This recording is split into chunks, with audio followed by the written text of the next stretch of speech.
Hello সবাইকে। কালকে আমার বনুর বার্থডে, সেই কারণে দেখো বনুর মা, বনুর বেস্ট ফ্রেন্ড, সে গিফট প্যাক করছে। খালি কী কী স্টাইলে প্যাক করছে সেটা তোমাদের সাথে শেয়ার করছি। গিফটগুলো প্যাক করছে, দেখো কীরকম সুন্দর সুন্দর। আমি জাস্ট দেখাচ্ছি, দেখে বুঝতে পারছো? একটু দেখি দেখি। এই যে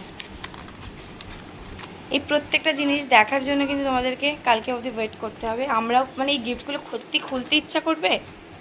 আর এই এত ভালোবাসা, সব থেকে বড় বিষয়, আমার এরকম কেন বন্ধু ছিল না?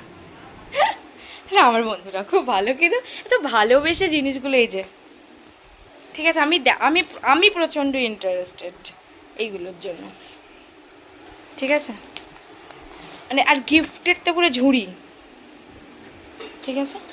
ও এখনও এই যে, তো এইরকম বন্ধুগুলো কোরিয়াতেই থাকে, আমি বুঝতে পারছি। এরা সব কোরিয়ার ফ্যান হয়ে গিয়ে এরকম জিনিসপত্র, অপূর্ব সুন্দর অপূর্ব সুন্দর, সারা দিন ধরে এসব কাজ করেছে। বক্সটাকে এত সুন্দর সাজিয়েছে, আবার এখানে মেসেজ হবে। আমি ওয়েট করে রইলাম, আর তোমরাও জানাও।